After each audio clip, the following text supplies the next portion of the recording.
بسم الله الرحمن الرحيم الحمد لله رب العالمين اللهم صل على سيدنا محمد وآله وصحبه وسلم اللهم افتح علينا فتوح العارفين ووافقنا توفيق الصالحين وانفعنا بالقرآن والذكر الحكيم اللهم انفعنا بما علمتنا وعلمنا بما ينفعنا وزدنا علما يقربنا منك برحمتك يا أرحم الراحمين اللهم لا سهل إلا ما جعلته سهلا وأنت يا حي يا قيوم تجعل الحزن إذا شئت سهلا سهلا اللهم أعذنا من شرور أنفسنا ومن سيئات أعمالنا وأصلح لنا شأننا كله لا إله إلا أنت نستغفرك ونتوب إليك وصلى الله على سيدنا محمد وآله وصحبه وسلم.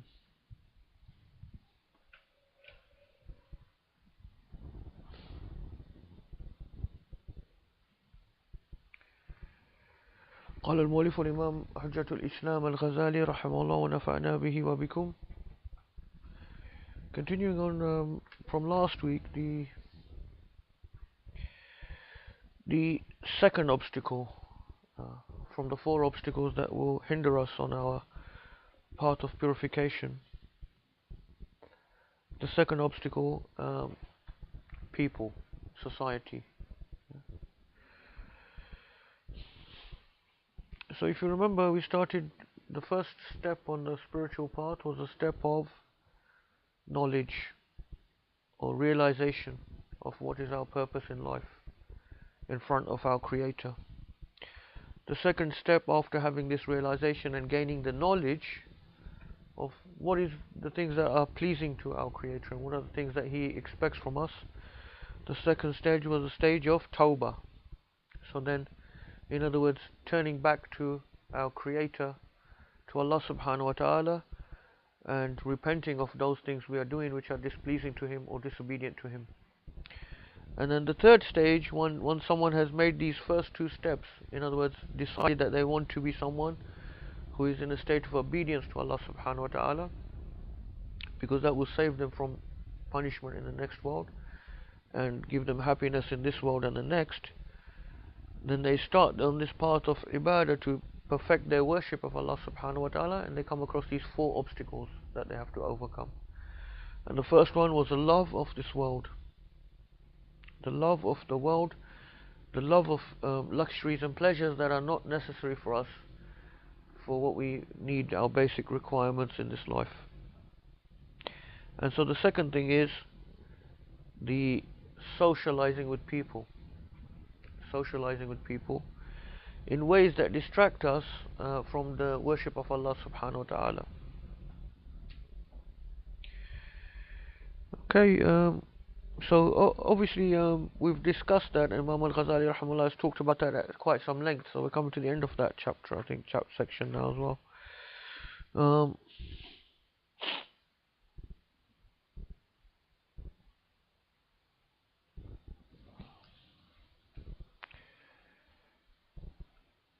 So if you remember last time he was discussing about secluding oneself or withdrawing oneself completely from mixing with people, and he said this is, if you live within a town or a village or a city, you can't completely do this because you still have to attend to certain things like the Jumu'ah prayers, the Jama'ah in the masjid, the Eid and so on. But you can do that to the minimum, and then from the rest of those other things you don't have to do. So if you want to completely be secluded from mixing with people, you have to actually go and live in a place where there's no obligations upon you of that nature, such as, you know, by yourself in a farm somewhere or in a mountain, in a desert or something like that. The other thing we mentioned was, for someone to do that, they must have a strong iman in the first place, yeah, to go completely by themselves, because there have to be people who are already used to worshipping Allah and dhikr of Allah subhanahu wa ta'ala. So when they go by themselves, they will continue on that habit, and they will worship Allah and they will mention Allah subhanahu wa ta'ala, and they will increase a lot. But if they're people who are people of the dunya and they do that, then they may end up by themselves unable to cope with the situation. But then Imam al-Ghazali also mentions that there are other conflicting or apparently conflicting reports in which he says, for example, the Prophet ﷺ, alaykum bil jama'ah, stick with the group, and these type of things. So that's the sort of discussion we were on now. Um,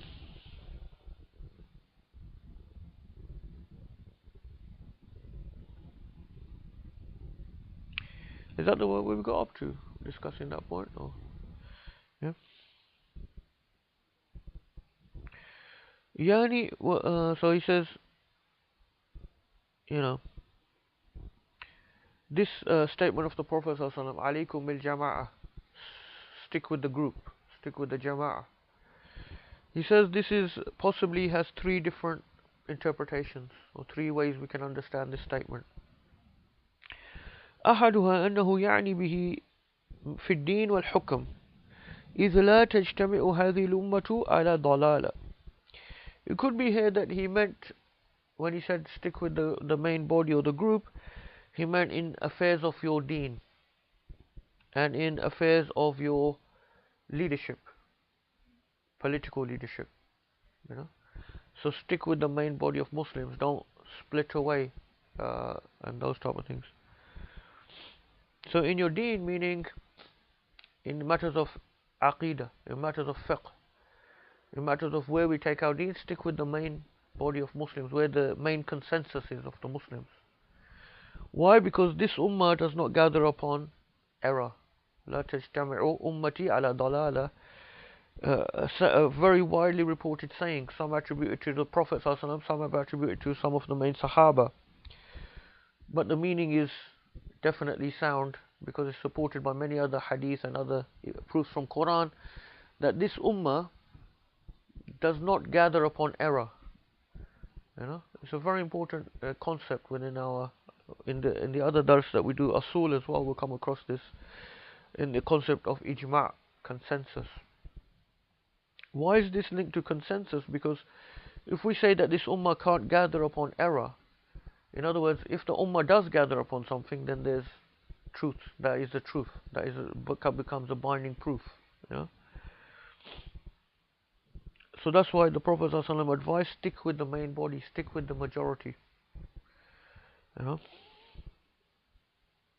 And in the hukam as well. So, whoever is the Khalifa, whoever is the Sultan, and whoever is with the main body, you stick with them. Don't break off into small groups. Things like that. So we saw that in the lives of the Sahaba themselves, how they understood this. Because during the life of some of the Sahaba, the leadership became corrupt. During the time of Bani Umayyah, many Sahaba were still alive, still there, great Sahaba teaching, Ibn Umar, Ibn Abbas, all these people. And there were often unrighteous people were put above them as governors, people who were leading the prayers. But the Sahaba would stick to the Jama'ah. They wouldn't say, oh no, I'm going to go off and make my own group or start my own Jama'ah, start my own little masjid or something like that, yeah? Stick with the main body of Muslims, don't split off. Very important. We don't try to like say, we're going to become this the elite little group by ourselves and leave the rest of the Muslims. Stay with the community, stay with the ummah. I remember we were talking about that last week as well. The responsibility on people of knowledge, on people who give da'wah, these things, stay with the ummah, stay with the people, not to isolate oneself. Unless, like Imam al-Ghazali says, the fitna becomes so extreme, the corruption in the society becomes so extreme, to the point where even the alim is allowed to then withdraw himself.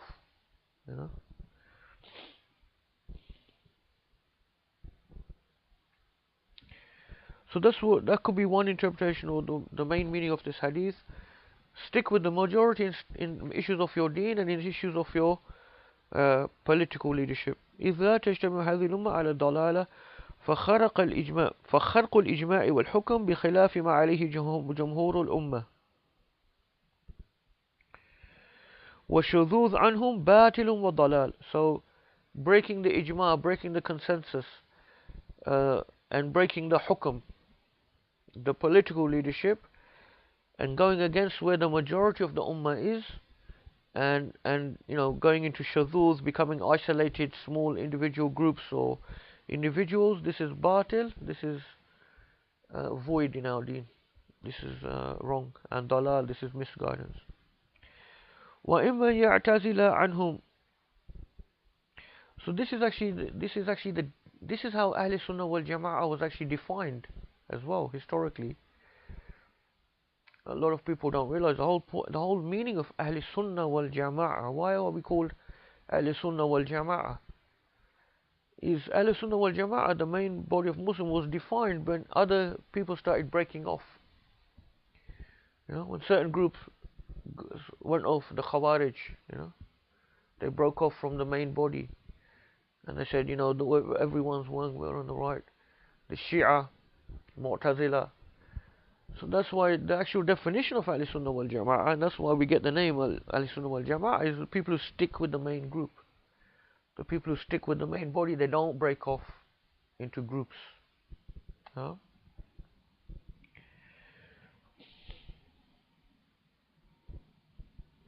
وَاعْتَصِمُوا بِحَبْلِ اللَّهِ جَمِيعًا وَلَا تَفَرَّقُوا. It says in the Quran, وَاعْتَصِمُوا بِحَبْلِ اللَّهِ جَمِيعًا وَلَا تَفَرَّقُوا. Stick together to the rope of Allah subhanahu wa ta'ala. Stick together, all of you, جميعًا, all of you. وَلَا تَفَرَّقُوا. Don't break up into groups or sects. Huh? The whole point of Ahl Sunnah wal Jama'ah is those who don't break into sects. So he mentions there, then وَإِمَنْ يَعْتَزِلْ عَنْهُمْ لِصَلَاحٍ فِي دِينِهِ فَلَيْسَ هَذَا مِنْ ذَلِكَ فِي شَيْءٍ. So he says this is the meaning of the hadith, one of the possible meanings of the hadith. So this does not apply to the person who secludes himself from people to keep himself in a pious environment. Yeah? It just applies to that political and sort of religious consensus. والثاني عليكم بالجماعة يعني بأن لا تنقطعوا عنهم في جمعهم وجماعاتهم ونحوها. The second way we could understand the hadith is also that you should not take yourself away from the gatherings of the Muslims. So like the Jum'ah and those things he mentioned, Eid and so on. فإن فيها قوة الدين. Because in these gatherings is the strength of this deen. The strength of this deen. وَجَمَالِ الْإِسْلَامِ, and the beauty of Islam. So when you see the Jum'ah, all the Muslims coming in Jum'ah, when you see all the Muslims coming on Eid, that's the beauty and the strength of Islam is shown to the Muslims themselves and to all other people. This is why actually it's sunnah to do Eid in an open place, in an open space where everyone can have one big Jama'ah. Rather than having like in small masjids, having like 2, 3, 4 Jama'ah like we do, because the masjid is not big enough. It's better actually get a big field, hire out a big field, hire out a big field and get everyone in there. Have one Jama'ah, massive one. Yeah, because it shows then the whole community feels good about how many Muslims there are there gathering, in the area. And it also shows the non-Muslims, the number of Muslims and the strength of the Muslims is revealed to them, you see. So that's a sunnah we're losing in many places, because for some reason, unbeknown to me, everyone wants to do the Eid in the masjids and do lots of different jama'ahs, yeah. Really should be done outdoors in a big field. You can put tents if you want, to cover. And that's the reason why even the women who are not praying are recommended to come out for Eid. And they just stand at the back, they don't even pray. But it's recommended they come out on Eid just because of the showing, this is our community, this is look at the Muslims,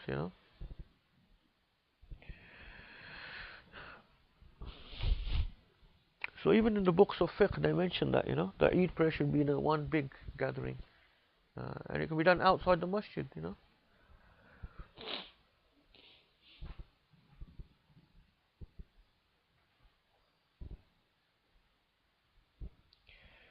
So in this is the strength of the deen and the beauty of Islam. So Muslims coming together every Friday, every year for Eid and so on. And obviously you have the Hajj.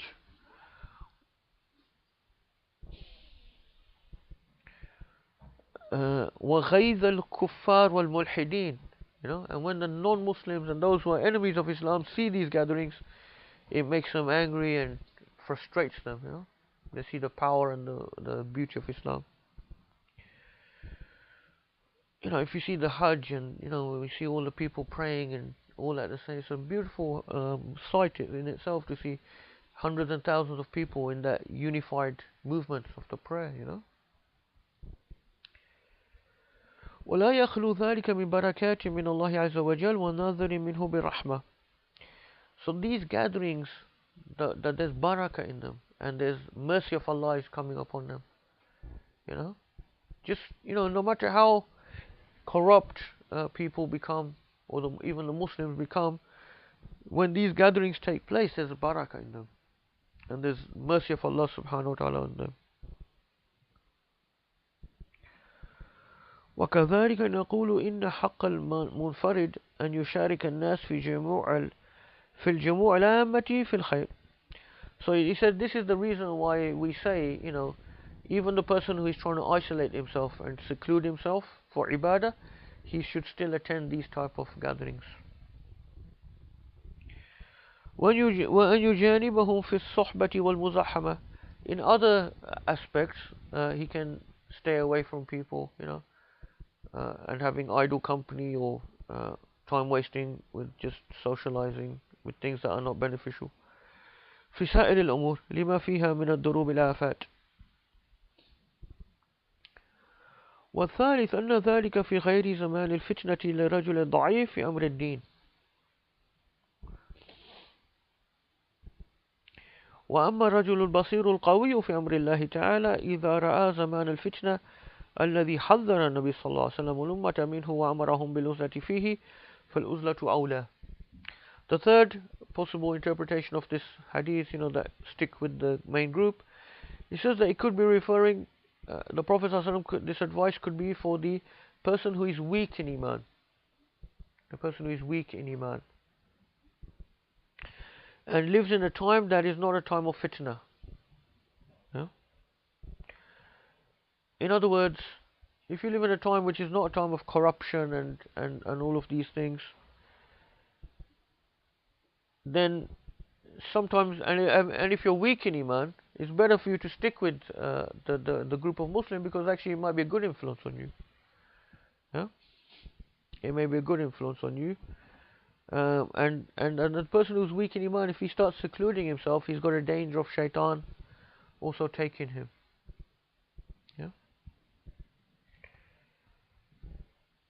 But he says, however, the person who is strong and the one who has the spiritual insight and he's strong in Iman, if he sees that it's a time of corruption, where things are, people are corrupt, and it's a time what the Prophet ﷺ warned about, and advised people if they live in that time to seclude themselves and to be away from people, then in that case, if he recognizes that situation and he recognizes the advice of the Prophet ﷺ in the hadith, then it's better for him to withdraw himself and seclude himself. لما في الخلطة من الفساد والآفة. Because he will see that mixing amongst the people will lead him to a lot of dangers in his Iman. ولا ينقطع من جموع الإسلام والخيرات العامة. However, once again, he should still remain within the gatherings of the Muslims, that of the barakah and the rahmah. وإن أراد أن ينفرد عن الناس بمرة فليسكن بشاحق جبل أو بطن فلاة لصلاح يراه في دينه. If he wants to completely isolate himself from people, then he should live in a high mountain or in some faraway place where no one's around,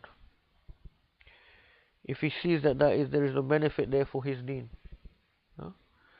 So this is for the example of some people, like we mentioned last week, some of these sheikhs like Murad al-Hajj, who have actually literally gone away to live in a desert to protect their deen, to teach the deen, and keep it in a pure form when they see the huge corruption around in the realm of actions, but also ideas as well.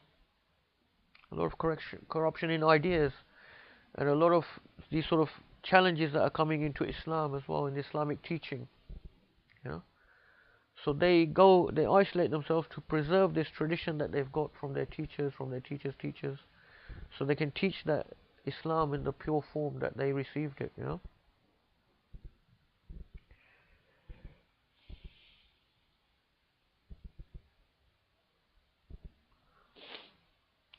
ثم قلت ولا رأى مثل هذا الرجل أينما كان إلا ويمكنه الله عز وجل من حضور الجماعات والجمعات وسائر جموع الإسلام فيحضر لئلا يفوته الحظ منها أيضا فإن جموع الإسلام من الله عز وجل بمكان وإن تغير الناس وفسدوا. So he says once again, just reiterating, such a person who is trying to protect his deen, if Allah subhanahu wa ta'ala has enabled him, he should still try to attend these gatherings of the Muslims, because in them there is a huge benefit, you know, huge secrets that are in those gatherings, and these gatherings have got a great barakah in the sight of Allah subhanahu wa ta'ala. So even if people become corrupt and change, still make an effort to attend these jama'at, these gatherings of the Muslims. كذا سمعنا من حال الأبدال أنهم يحضرون جموع الإسلام أينما كانت. He says this is what we have heard regarding the state of the Abdal. The Abdal are the people of Allah subhanahu wa ta'ala, some of the awliya. The reason why he's using the term Abdal is because this has been mentioned by some of the great Sahaba, this term. Because remember, in the introduction to this book, he said he wants to write this book for that will benefit for everyone, not just for people who say take tariqah or who are on the Sufi path, but it's just for all Muslims. And these are all things that are agreed upon by Muslims, ways of purifying ourselves and so on. So he's by mentioning Abdal, he's using, you know, not mentioning things that are not controversial. Imam Jalaluddin Suyuti rahimahullah gathered together all of the narrations that are mentioned the Abdal, and many of those isnads go through people like Sayyidina Ali radiallahu anhu, from Sayyidina Umar as well. According to As-Suyuti, he felt that it was so many different chains that it goes to the point of being mutawatir. So what are the Abdal that are mentioned? It means the very pious people, awliya, and as is mentioned in those narrations, Allah subhanahu wa ta'ala also always has a certain number of them upon the earth. Yeah, and the narrations vary in the number that is mentioned, so from 40 or 60 or so on. When one dies, he's always replaced in that station.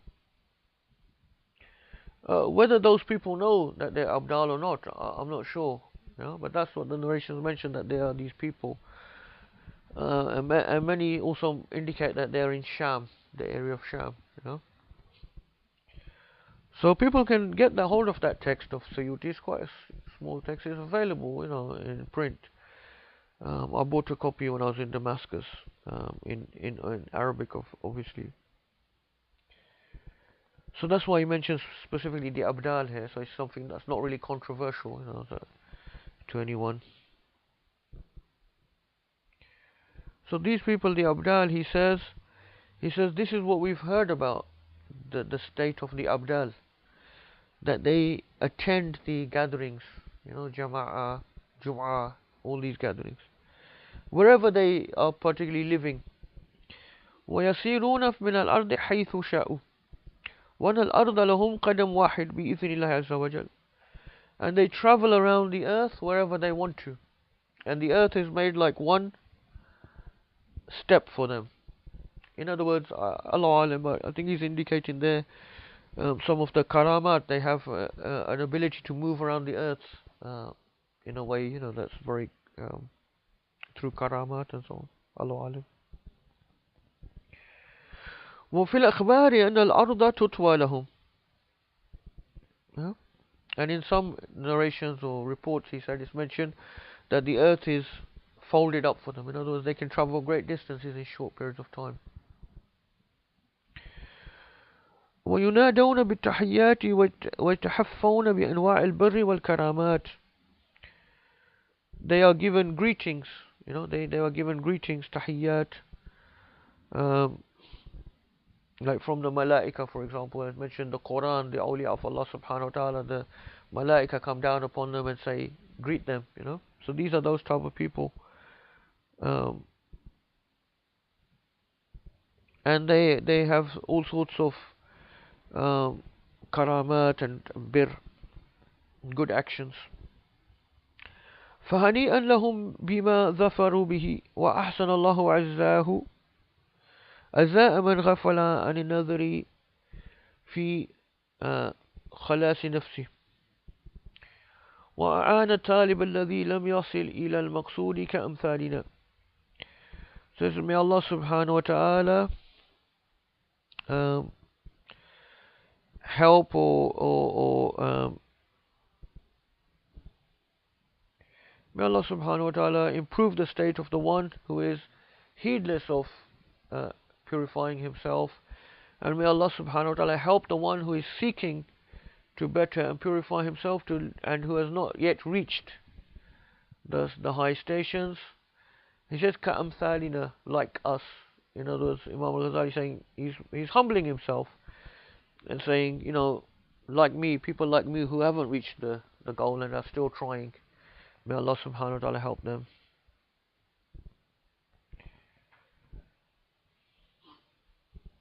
See the humbleness and humility of them as well, وَلَقَدْ أُرِدَ لِي فِي صِفَةِ حَالِي أَبْيَاتٌ مِنَ الشَّعْرِ. And he says once again, humbling himself, following up from the previous, like, I'm someone who hasn't reached, but I'm still trying, may Allah help us. He says these verses of poetry have come describing my state, he says.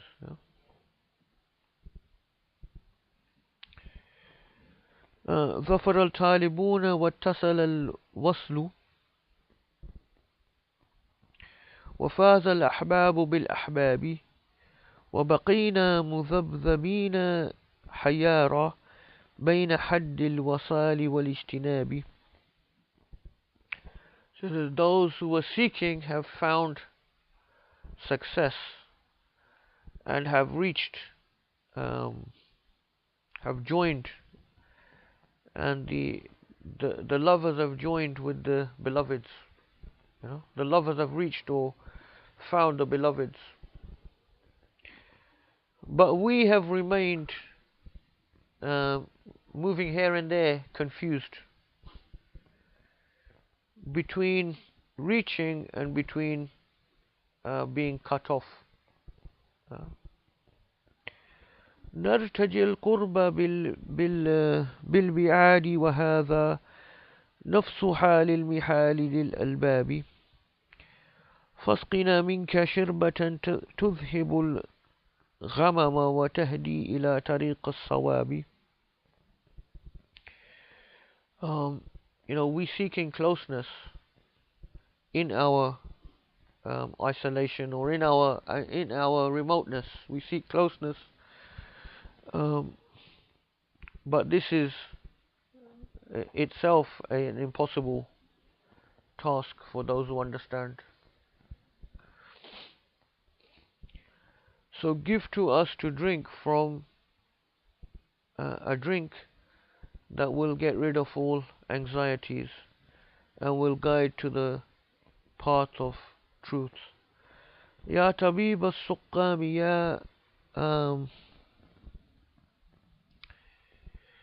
ya marham al-jurhi wa ya munqidhi min al-awsabi لست أدري بما أداوي سقامي أو بماذا أفوز يوم الحساب.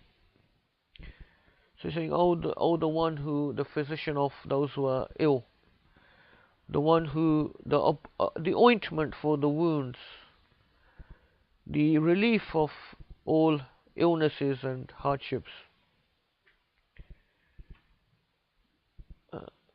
I do not know how I can treat my own illness and how I can be successful on the day of judgment. ولنقبض الآن عنان البنان ونرجع إلى المقصود من شأن الأزلة فقد خرجنا من شرط الباب.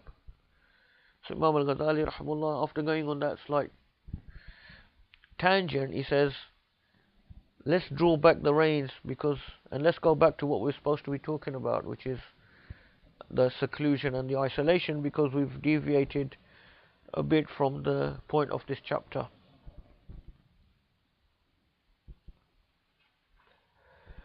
فإن قيل أليس قد قال النبي صلى الله عليه وسلم, and this is, don't forget, this is something Imam Ghazali rahimahullah was writing towards the end of his life, after the Ihya Ulumuddin. So this is in his very senior age and towards the end of his saluk and everything, and he's still, look how humble he is, putting this down. So those people have arrived to have been successful, but we still remain going here and there in a confused state, hoping to join with the beloved.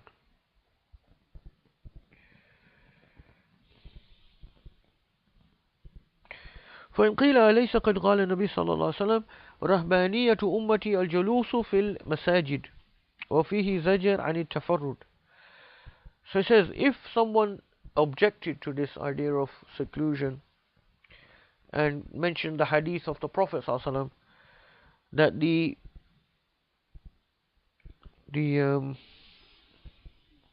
monasticism, that's right, yeah. I'm just trying to think of that word. The monasticism of my ummah is sitting in the masajid. Yeah, so the monasticism, rahbaniyah, something the Christians used to do, the monks, going to monasteries by themselves, don't get married, don't meet people, spend all of their time in ibadah of Allah subhanahu wa ta'ala. So the Prophet said, this is not the way of my ummah. Our monasticism is to sit in the masjids, where you have jama'ah and all of these things. Huh? So he says, if someone was to say this, how would we respond? فَاعْلَمْ أَنَّ ذَلِكَ فِي غَيْرِ زَمَنِ الْفِتْنَةِ. He said, no, that this is referring to when it is not a time of fitna. Not a time of fitna. كَمَا ذَكَرْنَا, as we already mentioned. So remember, so this is how we join between apparently conflicting advices or narrations. Huh? وأيضا فإنه يجلس في المسجد ولا يخالط الناس ولا يدخل داخلهم. And also, this doesn't necessarily contradict what we're saying, because sitting in the masjid is part of being in seclusion as well. Because if you're sitting in the masjid, even though you're jama'ah, there's people, but it doesn't mean you're mixing with them. You're occupying yourself in dhikr and prayer and so on. فيكون بالشخص معهم وفي المعنى منفردا عنهم. So in your physical body you're with them, but in your meaning, in your spirit, in your state, in your presence, you're with Allah subhanahu wa ta'ala, not with the people. هذا هو المعنى في التفرد والعزلة الذي نحن في شرحه. And he said, this is exactly what we're talking about anyway, in the meaning of seclusion and withdrawal from society. لا التفرد بالشخص والمكان. We're not talking about isolating in the physical and in the physical sense, in space. فافهم ذلك رحمك الله. So understand this, may Allah have mercy on you. وفيه يقول إبراهيم بن أدهم رحمه الله كن واحدا جامعا ومن ربك ذا أنس ومن الناس وحشيا. He says, in this meaning, Ibrahim ibn Adham rahimahullah, one of the great Sufis, he said, of the early Sufis or the early people of Tasawwuf, he said, kun wahidan jami'an, be single but also jami'an, also in a gathering or gathered. Sorry, جامعيا it says جامعيا you have as well, yeah. كن واحدا جامعيا. Be singular, but also one who gathers, gathers with the people, etc. ومن ربك ذا أنس ومن الناس وحشيا. And with your Lord be intimate, and with people keep your distance, sort of thing, Intimate with your Lord and isolated from the people.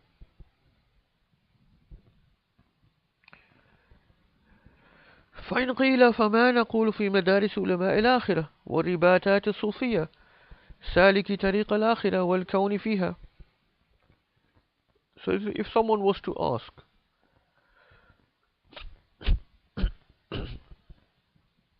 this is the way of scholars when they write, they will give their opinion or so on, and then they will bring all the possible objections that someone may have, and answer them as well.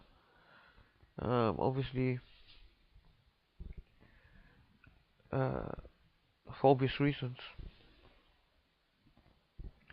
Because if he had left all this blank and just stated, his opinion with the proofs, people may have had these questions in their mind, oh, what about that hadith? Or so this is, the way to give a really solid argument, and then bring all the possible objections and then answer them as well. Yeah.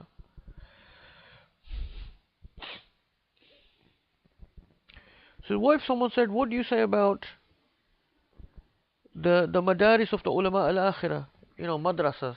What do you say about madrasas?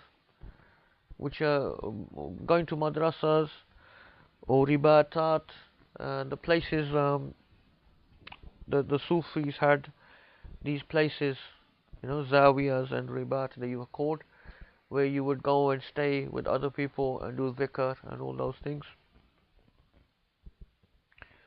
If you're saying we should isolate ourselves, what about these sort of places? Should we go to those sort of places, attend them or live in them, etc.?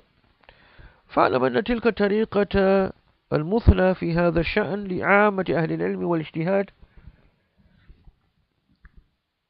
وذلك أنها جمعت المعنيين وفائدتين اللتين إحداهما العزلة عن الناس والتفرد عنهم بالصحبة والمخالطة والمزاحمة في أمرهم، والثانية المشاركة معهم في جمعهم وجماعاتهم وتكثير شعار الإسلام.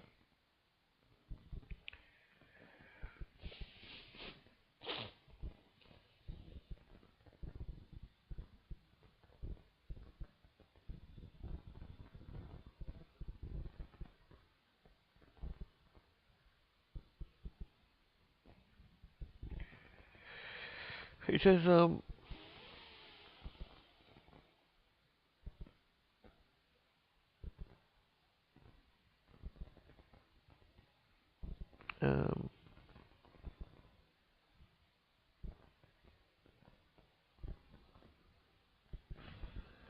he says, no, it's good to go to these sort of places because these are the people who have actually joined between these two aspects that we've been talking about.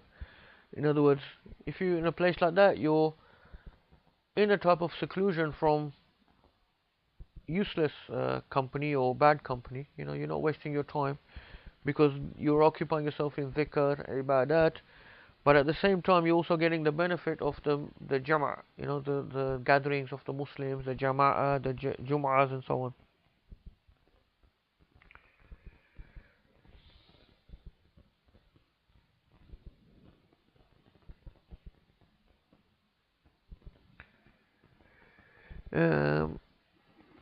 وتكثير شعائر الإسلام, and also the sha'air of Islam, these gatherings, it's a benefit to increase the number of Muslims in the Jumu'ah, etc. لتحصل السلامة التي هي للمنفردين والخير الكثير الذي هو لعامة المسلمين مع ما للناس فيهم من العدة والبركة والنصيحة. So you're getting both of these benefits, You're getting the benefit of the person who isolates himself, because by going into a zawiyah or a madrasa, you're not going to really be able to, do things that are undesirable, and you're getting also the great barakah and the benefit that most Muslims have when they attend these gatherings. And also you got the nasiha as well. You got other pious people around you in these places, teachers, other students of knowledge that can give you good advice as well, and I can help each other. وصار الكون فيه عاد الطريق. So actually being in these type of places is actually the best way to do than all other ways. وأحسن حال وأسلم سبيل. The best way, the most safest path to tread. ولهذا الشأن يقام أكثر العارفين بين الناس لنفعهم لعباد الله تعالى في باب الدين. And this is actually the reason why most of the arifin, most of the great people of Allah subhanahu wa ta'ala actually stayed amongst the people, so that they could benefit them as well. So they could benefit the slaves of Allah subhanahu wa ta'ala, benefit the ummah of Sayyidina Muhammad sallallahu alaihi wasallam in the matters of the deen. وقلة أذاهم ومشاهدة الخلق لآدابهم. And being in places like madrasa or zawiyah, there's much less harm is likely to occur by being amongst the people in those sort of places. And then people can see the adab, of the person, the man of Allah subhanahu wa ta'ala, the Shaykh. People can obviously then, it benefits people to see these people, their states, their adab, the way they behave, etc. وحسن الرسوم ليقتدوا بهم, so that they can become guides for them, role models, etc. If all of the people of Allah subhanahu wa ta'ala, all of the shayukh, all of these people just isolating themselves, the Muslims will be left to do what then? فإن لسان الحال أفصح من لسان المقال. The state is gives a stronger message than the tongue. The state of the person gives a stronger message than the tongue. So these are people who are actually, people of Allah subhanahu wa ta'ala, stay amongst the people even if they don't talk, even if they don't teach them, just the way they are, their behavior, their state, how they deal with people, how they deal with situations, people will learn from that, they will see that. And this is actually more powerful than sitting and preaching to people as well, by the tongue. Yeah, so there are people of Allah subhanahu wa ta'ala, not necessarily alim, ulama, they're people of Allah, the arifin, these people who have a high state of purification with Allah subhanahu wa ta'ala. They not necessarily have studied, they can't teach you fiqh or aqidah or those type of things. They're not teachers, they haven't studied that in depth. But even they should stay amongst the people, so the people can benefit from seeing them, the people of dhikr, the people of a pious heart, pious state, and people will benefit from that, فصار ذلك أحسن تدبير في أمر الدين للعلم والإبادة وأحكم رأي.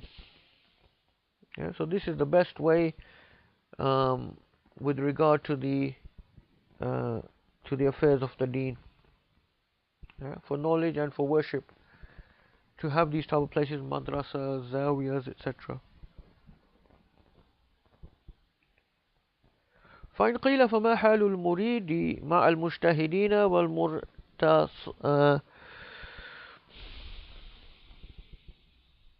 والمرتاضين يسحبهم أم يعتزلهم.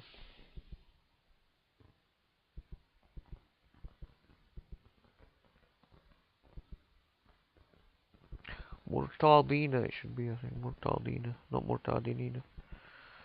مرتاضين. Can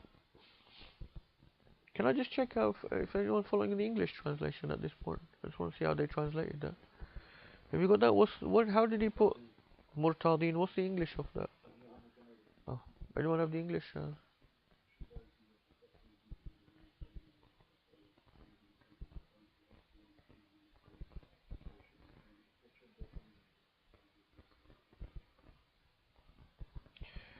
Okay, that's fine. Yeah, I mean they haven't directly translated it, but they've given the meaning of the thing anyway.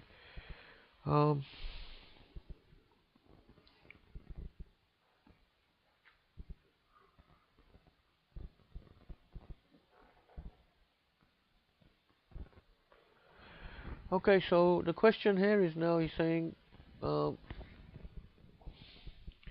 you have the murid, who is the one who wants to purify himself and take the path of purification. And he says you have the mujtahideen and the murtadeen. So these are the ones who have sort of been through the path, have purified themselves. You know. So the mujtahid is the one who's done a lot of mujahada. He has struggled and strived and done a lot of worship and ibadah and zikr of Allah subhanahu wa ta'ala. And the murtad is the one also, he's done that, but he's now murtad, the one that Allah subhanahu wa ta'ala is pleased with him. And I'm saying, should the murid have the company of those type of people, or should he isolate himself? You know, in that case. فاعلم أنهم إذا كانوا ثابتين على رسوم الأولى وسيرتهم الموروثة عن إسلافهم فهم جل إخوان في الله تعالى وأصحاب وعوان على عبادة الله تعالى فلا يشغلنك عنهم عزلة وتفرد. So he says, you know, if these people who have done this mujahada, if these people are established upon their path or their way still, so, and are following the way of the pious ancestors or the people that came before them, the one they took this from, then they are amongst the best of people to have company with. So he's put that condition in first as well. In other words, they haven't deviated in some way, or they've started doing innovations or bid'ah or anything like that. You know, they're upon the way of the people before. You know, and they're established upon that. Then they're the best people to have the company of. People who've already purified themselves and done mujahada, they're the best people. And they're the best helpers that can help you to reach to the station of worship of Allah subhanahu wa ta'ala. So don't in any way let seclusion or isolating yourself take you away from these type of people. You know.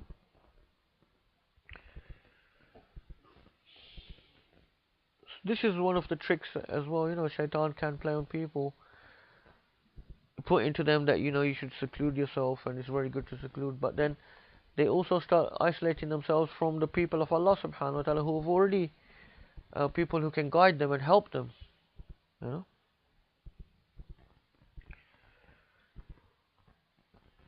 وإنما مثلهم مثل من تسمع من زهاد لبنان وغيرهم. He says these are the type of people that you may have heard about, of the people of Lebanon, the Zuhad of Lebanon. Obviously referring in his day, you know, to place that was famous for Zuhad, like people who are very abstinent from the love of this world. وأن منهم جماعات يتعاونون على البر والتقوى. Amongst there are some groups that help one another to do good. You know, they're groups of people that are together and they're worshipping Allah subhanahu wa ta'ala, encouraging each other and helping one another. ويتواصون بالحق والصبر, and they exhort each other to worship Allah upon the truth and have sabr and all of these good advice to one another. So, you know, obviously we don't know now who he was talking about, but in that time people would have known. These are the type of people he's talking about, you know, that have remained upon a good path, and they remain within a group of pious people so that they can help each other and they can advise each other as well. You know, it's very useful to have people that can advise you and give you nasiha. You know, and that applies to sheikhs as well as students or murids or anyone. You know, everyone needs nasiha. The danger is when we have people who feel that they don't need nasiha. You know, when you have people who believe that my sheikh is now above any need for nasiha, he's now some sort of protected person who can never say anything wrong. Everything he says is pure haqq. It's like revelation. Yeah, this is a dangerous point. Everyone needs nasiha, no matter who they are. Because if people like Sayyidina Umar who can take nasiha, then there's no one else can say that they're on a higher level than that. You know, like when Sayyidina Umar anhu, and this is a person, don't forget the Prophet ﷺ said, if there was a prophet after me, it would have been Umar.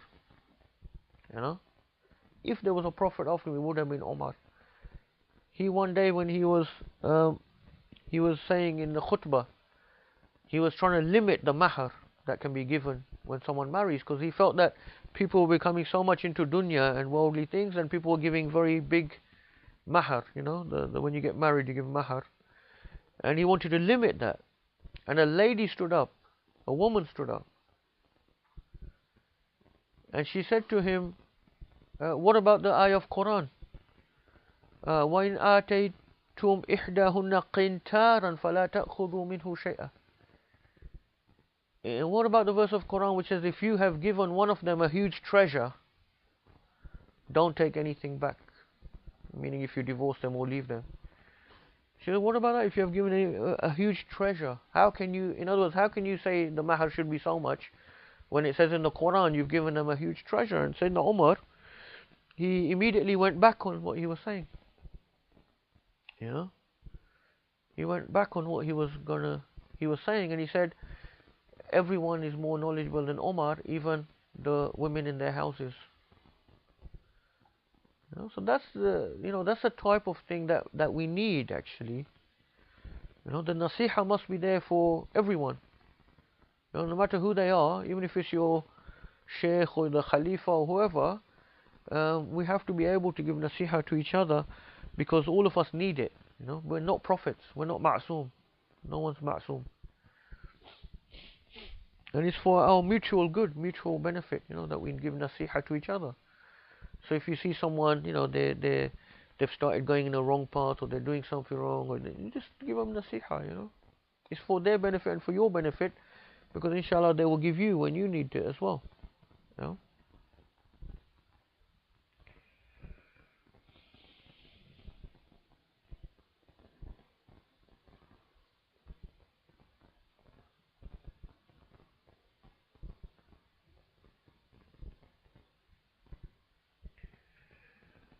Okay,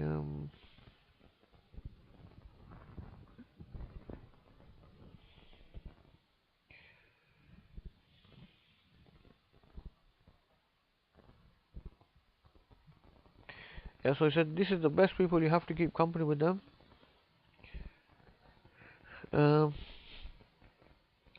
وأما إن تغيروا وتركوا رسومهم وأخلوا بطرائقهم الموروثة عن أسلافهم الصالحين، فحكم هذا المجتهد المرتاد معهم كحكمه مع سائر الناس، يلزم زاويته ويكف لسانه ويشاركهم في خيراتهم ويجانبهم في سائر أحوالهم وعفاتهم، فيكون هو في عزلة من أهل العزلة منفردا عن المنفردين.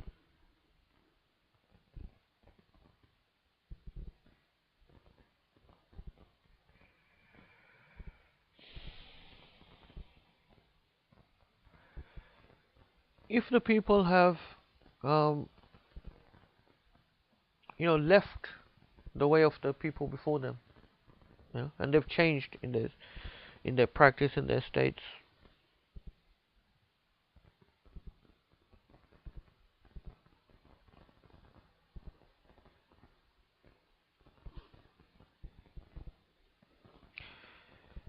so this person who has purified himself, the mujtahid, the one who is Allah subhanahu wa ta'ala is pleased with him, if he sees that the people have changed, the murids or the people that are coming to his zawiyah or coming to his madrasa, they've changed and they're not upon the way of the people before them, then he should remain amongst them like he remains amongst the rest of people.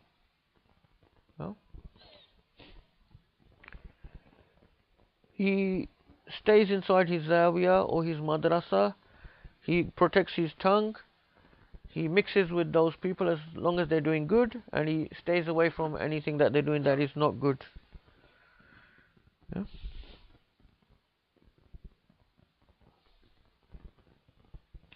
فإن قلت فإن اختار هذا المرتاد المجتهد أن يخرج من بينهم إلى مكان آخر لصلاح يراه في نفسه وتجنب آفة تدخل عليه في صحبتهم، فاعلم أن هذه المدارس والرباطات بمنزلة حسن حسين يتحسن بها المجتهدون عن القطاع والسراق. So he's talking about now, he's talking about the Shaykh, the one who is a Shaykh in Tasawwuf, a Shaykh who can guide other people to purify themselves. He's got his zawiyah, the place where people come and they do dhikr, and he teaches them, guides them, etc. So he says, what if this Shaykh, he wants to go and leave the zawiyah and go and live by himself somewhere, because he sees that he needs to protect himself, and he's afraid of the company of the people that are coming to see him and spend time with him. So Imam al-Ghazali says, know that these madaris and ribatat, these madrasas and zawiyahs, are like a protected fortress. They are like a protected fortress.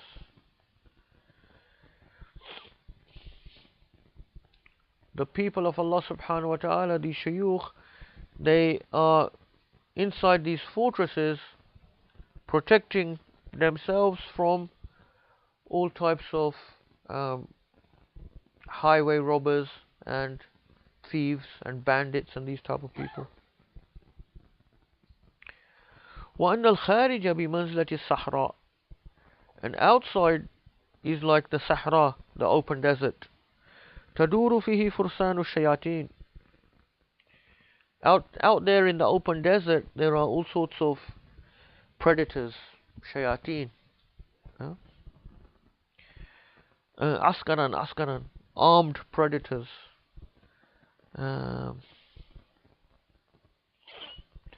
فتسلبه أو تستأثره، فكيف حاله إذا خرج إلى الصحراء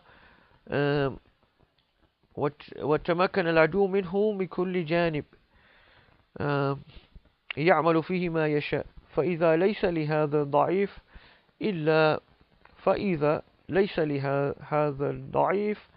إلا لزوم الحسن. So out there in the open desert, there are all sorts of predators and things that will attack him. So the person who is weak in his iman, how can he go and live out there by himself? So for such a person who is weak, he has to stay within the fortress, the madrasa or the zawiyah. أما الرجل القوي البصير الذي لا تغلبه الأعداء واستوى عنده الحسن والصحراء، فلا عليه إذا خرج غير أن الكون في الحسن أحوط على كل حال. For the person who is very strong and has got that spiritual strength, and enemies are unable to overwhelm him, for him it's the same whether he's in the fortress or in the Sahara, in the open desert. If he wants to leave, he may leave, but even for him it's better and safer to stay within the fortress. إذ لا تأمن الآفات والفلتات والاتفاقات مع قرناء السوء. Because out there, there's no safety that you'll be completely safe from bad company or other types of aspects of mixing in society. وإذا كان الأمر بهذه الجملة فالكون مع رجال الله والصبر على مشقة صحبة أولى للمرتاض وطالب الخير بكل حال. وأن لا مانع للقوي البالغ مبلغ الاستقامة عن التفرد فاعلم هذه الجملة وتأملها تغنم وتسلم إن شاء الله تعالى. So the dangers there, like I've spoken about before, when someone isolate themselves from people, they have to be in quite a strong state of dhikr and ibadah. Otherwise, shaitan can come from all different types of angles. Waswasa. That's the sort of thing he's talking about. The predators are there. The shaitans will be after him. Especially when shaitan sees someone is going to try to be doing ibadah and so on, he's going to send the big shaitans after him. So yeah, all sorts of things like waswasa, ujub, um,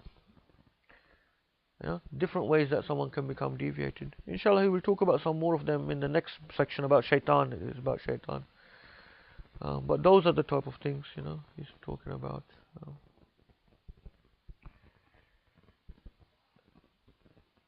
It can be quite difficult if someone isolates themselves. It's one of the causes of mental illness as well.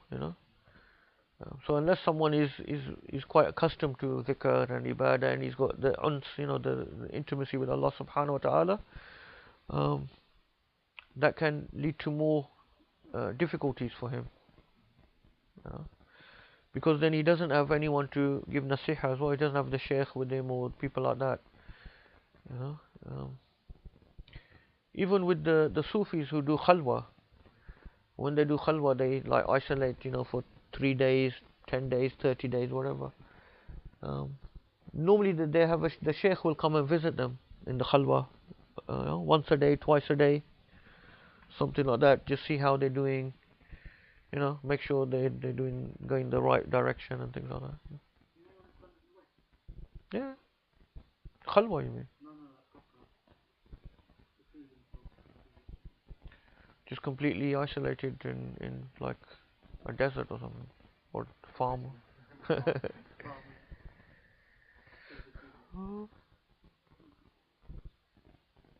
Allah Alam, I'm not sure really. I know people who have taken their families and gone to live like in a farm or something, left London and gone live far away. That's might be more about protecting the family as well, though, the children, rather than secluding for himself. Probably, yeah.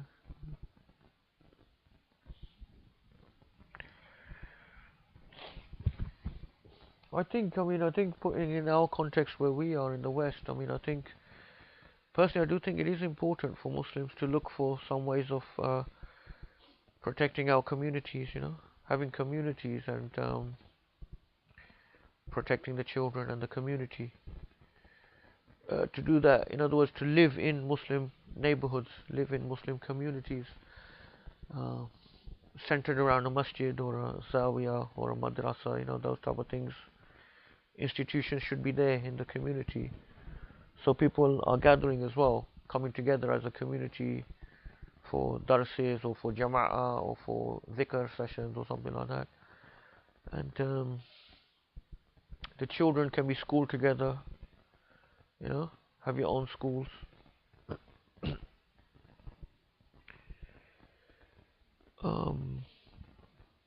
When I was in Syria, I was thinking about this and reading up about this aspect of living in non-Muslim land, because there's some opinions there that you shouldn't even be living in non-Muslim lands, especially some of the Malikis. They gave that fatwa regarding Spain, after Andalusia was taken by the Christians again, things like that. So I tried to read what I could about it, and generally the consensus is, especially amongst the Hanafis, you can go into non-Muslim lands, especially if you're trading or business or whatever. You can live there, as long as your deen is protected, your iman is protected, and as long as you can practice openly your deen. So here, yes, we can practice openly our deen. We can even have Jum'ah, we can have Eid, we can do whatever we want. We can even, more than that, we can even propagate our deen here. We can even give da'wah, which is pretty phenomenal if you think about it. compared to historical realities. To actually, they actually allow people to come and even propagate their religion and everything. But however, the other aspect we have to be careful about is our iman protected here, and not especially not us, but our children. Because we're hearing increasingly now stories about people coming to us.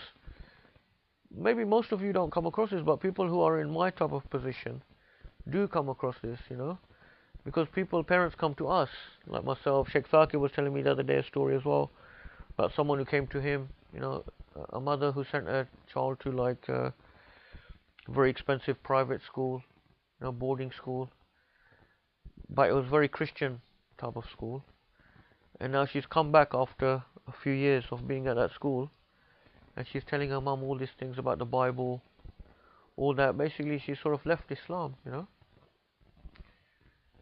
So, and the mother's now coming to Shaykh Thaqib and saying, what should I do? Please talk to my daughter. But it's too late.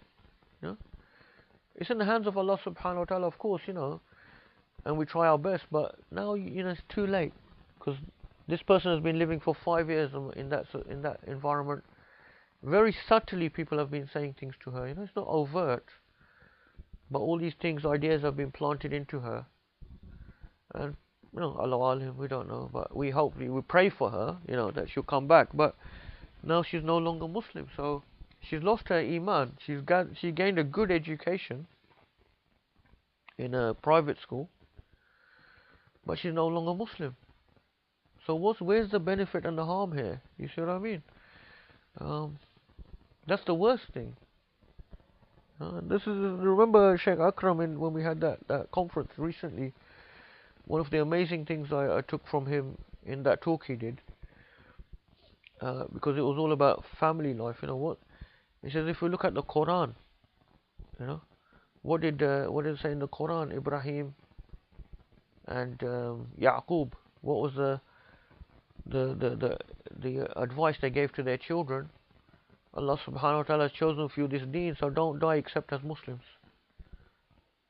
فَلَا تَمُوتُنَّ إِلَّا وَأَنْتُمْ مُسْلِمُونَ. That was the advice, the wasiyah. And what did Yaqub say on his deathbed? أَمْ كُنْتُمْ شُهَدَاءَ إِذَا حَضَرَ يَعْقُوبَ الْمَوْتِ إِذْ حَضَرَ يَعْقُوبَ الْمَوْتِ. Were you there witnesses when death came to Yaqub alayhi salam? Yaqub, the grandson of Ibrahim alayhi salam. What did he say on his deathbed to his children? Remember he had 12 children. He said, مَا تَعْبُدُونَ مِن بَعْدِي.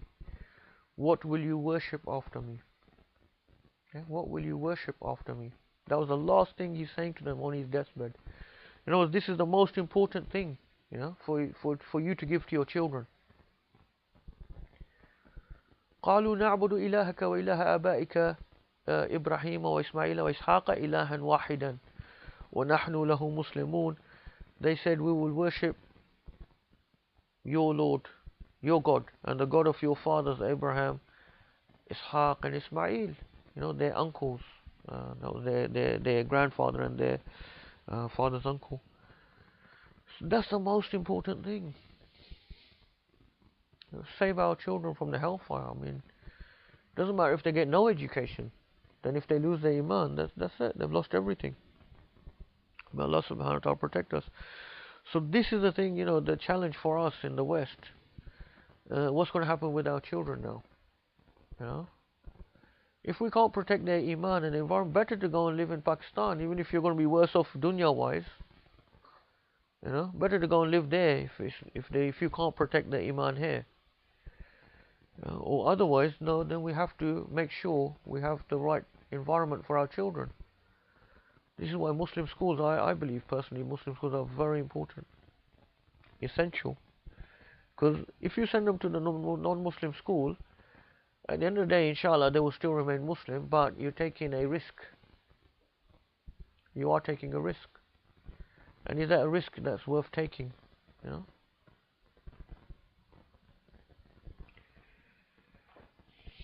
So these things come back to, people like Shaykh and myself are in this position, So you may not be so aware of it, but this is, believe me, this is happening, it's a live issue.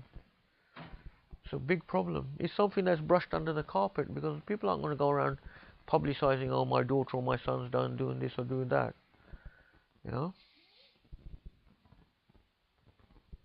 I think it's important, something that has to be addressed within our community. This is where the masjids have to come in as well. The Jum'ah gatherings need to be used to address these type of issues that are now facing us as a real issue in our community. You know, that's what the Jum'ah is there for.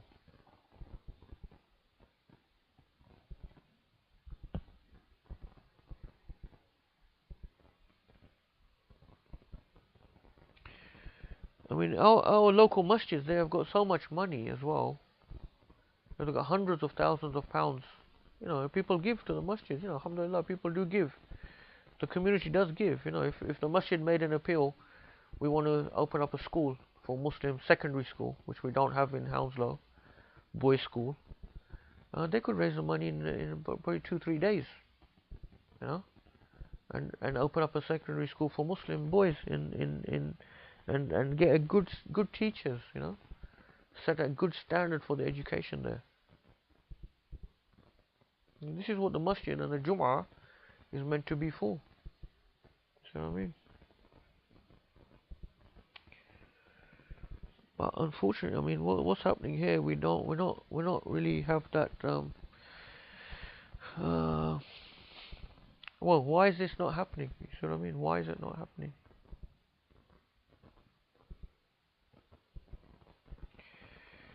Is it the people who are running the masjid don't see the need for that thing? But they should see the need for that thing, because those people, their children, have grown up here, and they've seen what's happened to their own children. You know, so they should see the need of it. You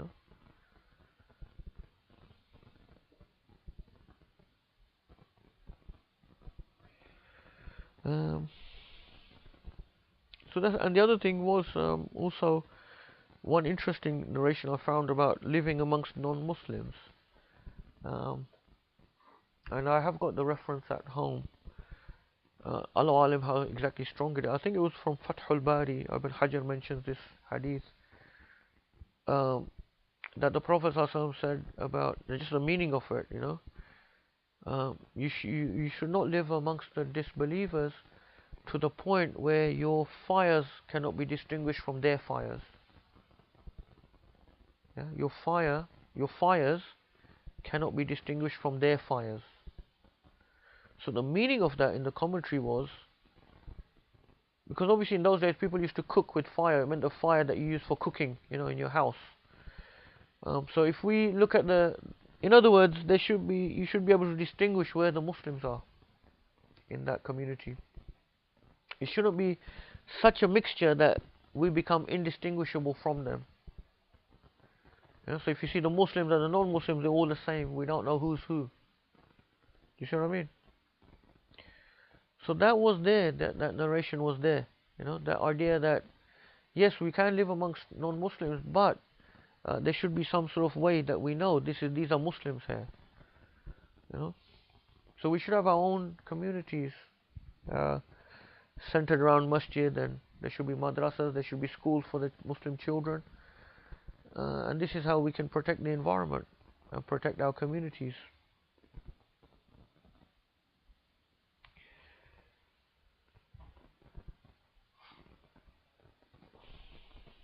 Of course, you know, within that community there has to be an imam, there has to be teachers that can teach the aqidah, the fiqh, that can teach the children, and so on.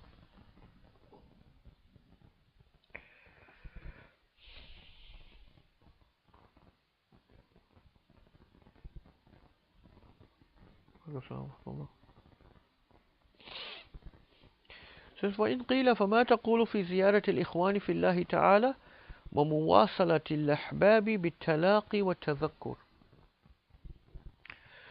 So it says, if someone was to say, what do you say, you know, what do you say, Imam al-Ghazali, about visiting your brothers or sisters in the deen for the sake of Allah subhanahu wa ta'ala, and keeping relations, keeping the relations between the brothers and sisters, meaning friends, brothers and sisters in the deen,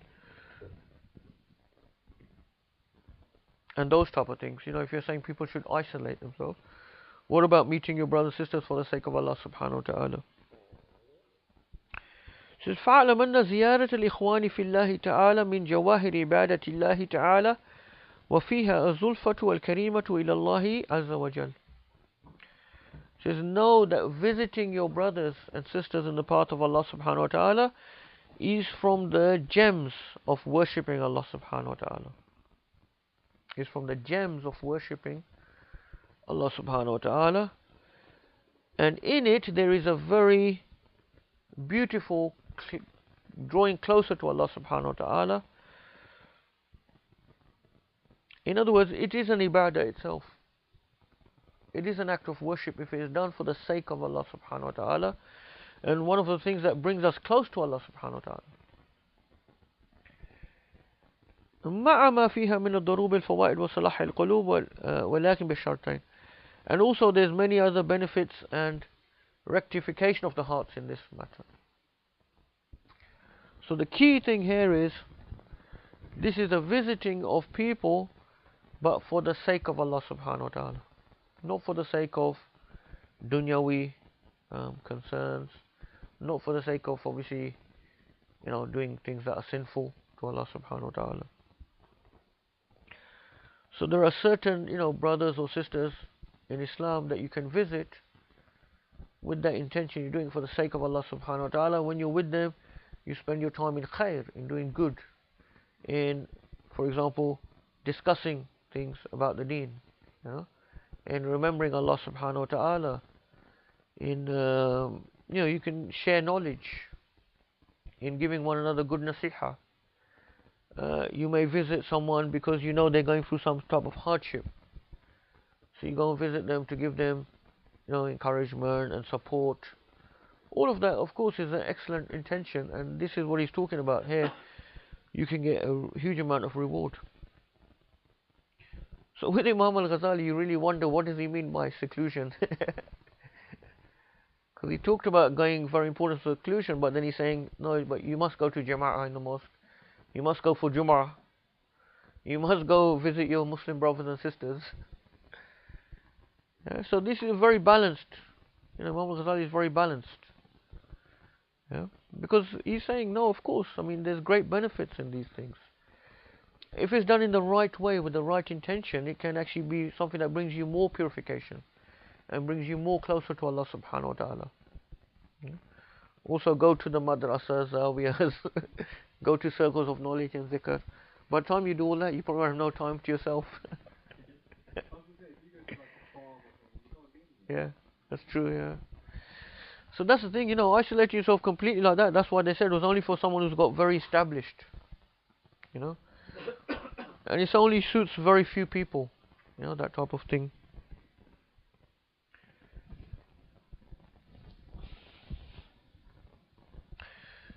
But yeah, they would lose out on all these other things as well.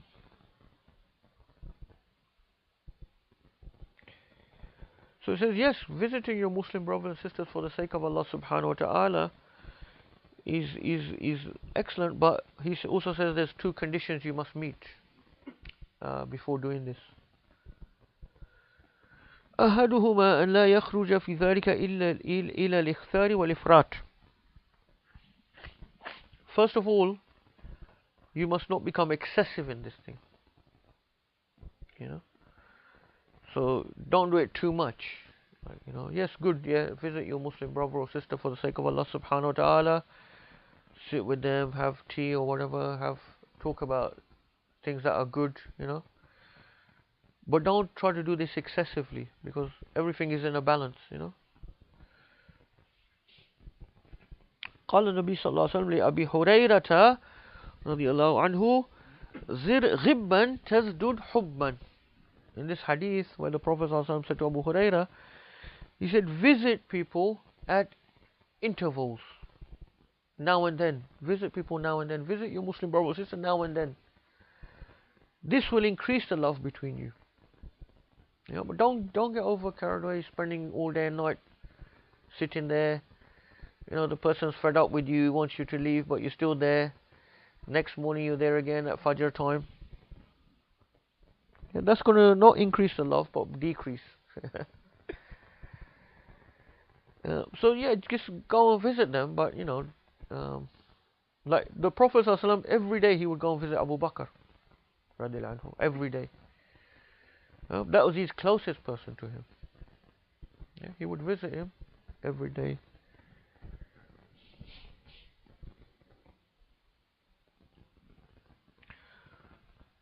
So it's from the Sunnah as well to visit. You know, where you find there's a good company. You know, go and visit. That's good. But don't stay too long. Don't go too often. Yeah? But do visit people. If it's someone like, you know, if it's someone very close to you, that's okay. Yeah. You don't have to go for long. You can just go for a short time as well.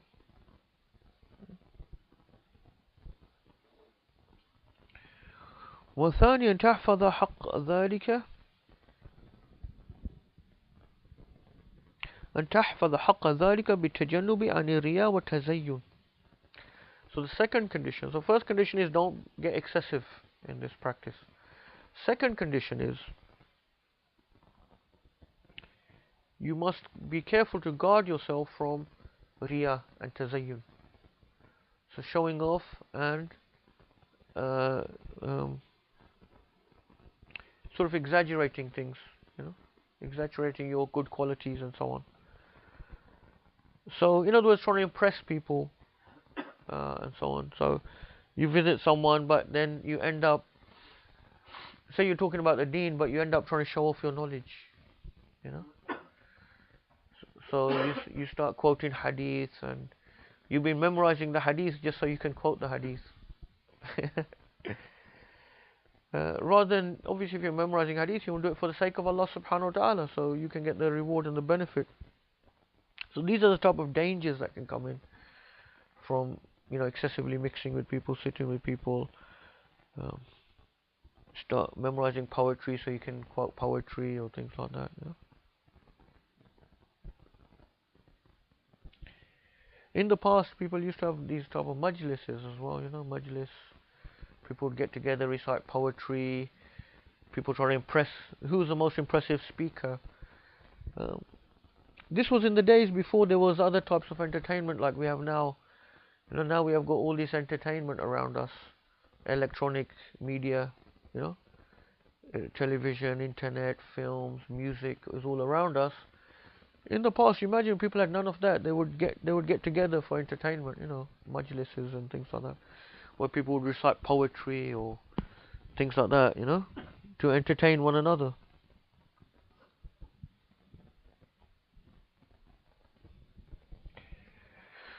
وَقَوْلُ اللَّغْوِ وَالْغِيبَةِ وَنَحْوَ ذَلِكَ. Obviously, don't be careful not to fall into any type of ghiba, backbiting, laghu, just idle, wasting time talk, type of talk as well.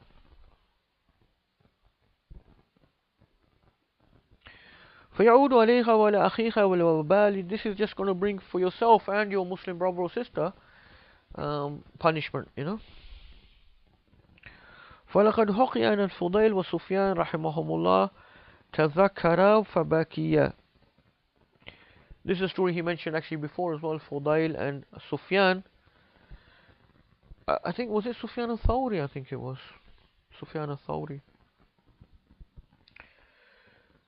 When they say Sufyan, sometimes you can't be sure if it's Sufyan ibn Uyayna or Sufyan al-Thawri. Both were great, and they were both contemporaries from the Salaf, and both of them were leading authorities in hadith. So they're both called Sufyan. Normally when they say Sufyan without mentioning anyone else in hadith text, it normally means Sufyan ibn Uyayna. But if they say just Sufyan, that's normally in a hadith text. Here, I think because he mentioned the story earlier, but he mentioned it was Sufyan al-Thawri. He was sitting with a man of Allah subhanahu wa ta'ala, Fudail. They both spoke at length and had conversations, and then Fudail started weeping at the end of it. Sufyan said to him, Ya Abi Ali, arju an... Oh, they both started weeping. Sufyan Thawri was weeping because of the beauty of the majlis he had been and the beauty of the company he'd been in. And he said, Ya Abu Ali, arju anna ma jalisna majlisan arja lana min hadha. He said, Oh Abu Ali, to Fudail was his kunya. He said, I think this is the most beautiful majlis I've ever been in. فقال الفضيل ما جلست مجلسا أخوف علي من هذا. Fudail replied to him, this is the most frightening majlis I've ever sat in, or the one that I'm most scared about. So he said to him, why is that? كيف يا أبا علي? Why do you say that? فقال لست تعمد إلى أحسن حديثك فتحدثني به. He said, is it not the case that you have been speaking to me in the best possible way that you can? Speaking in the best type of language and speech that you can speak to me. وأنا أعمد إلى أحسن ما عندي. And I've been trying to speak to you in the best way that I can possibly speak, with poetry and, all of that type of mentioning all, like refined points of knowledge and things like that. فأحدثك به فتزينت لي. So you've sort of exaggerated for me, or you've made, you've tried to beautify things for me. وتزينت لك فبكى سفيان. And I've done the same towards you. So then Sufyan started weeping as well, because they realized that they'd fallen into this type of trap, In other words, that extra thing I put in, the extra effort I put in to produce these sort of, rare items of knowledge or poetry, I did it to impress you, or to, because of you, not because of Allah subhanahu wa ta'ala.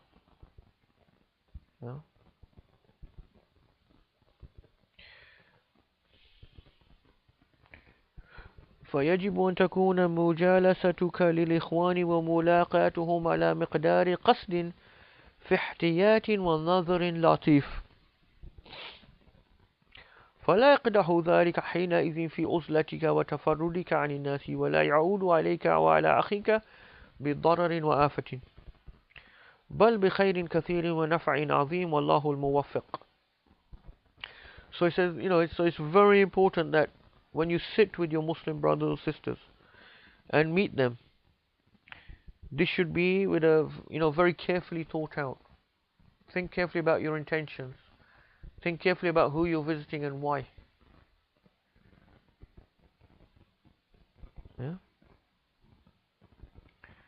So that this meeting will not then negatively affect your state, your spiritual progress, your hal. It will not affect your tafarrud, your seclusion. So seclusion really with Imam al-Ghazali means secluding oneself from anything other than Allah subhanahu wa ta'ala. So you can be with a Muslim brother or sister, but you're still in the remembrance of Allah subhanahu wa ta'ala. So you're still in the type of seclusion that he's talking about. So have a type of meeting that will keep you within your seclusion. So it's a seclusion from sin. It's a seclusion from doing things that are displeasing to Allah subhanahu wa ta'ala.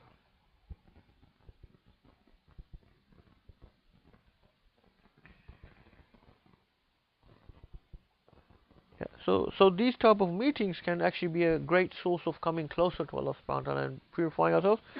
But very careful how we organize them, and who we meet, why we meet, when we meet, what we do while we meet. All of that should be thought about very carefully.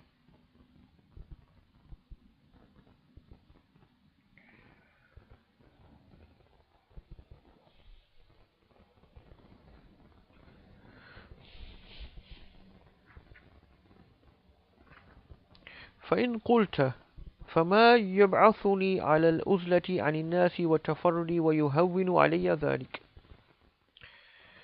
Inshallah, we'll leave this for next time.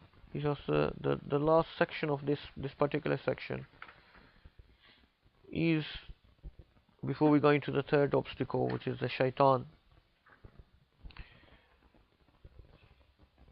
He says the final question, if you were to ask me, what is the thing that will cause me to go into this state of seclusion which is recommended, and make it easy for me to enter into this type of seclusion from all of these things? And he says there are three things which will help you. Inshallah ta'ala, we'll leave it for next week to just finish that. It's not very long actually, but because we're running out of time, we'll do that next week inshallah. Any questions before we finish?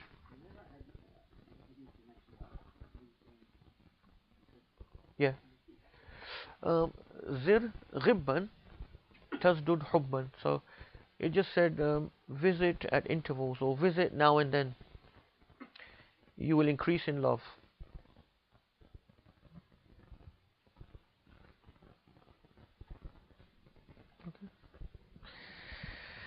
جزا الله عنا سيدنا محمد صلى الله عليه وسلم ما هو أهله.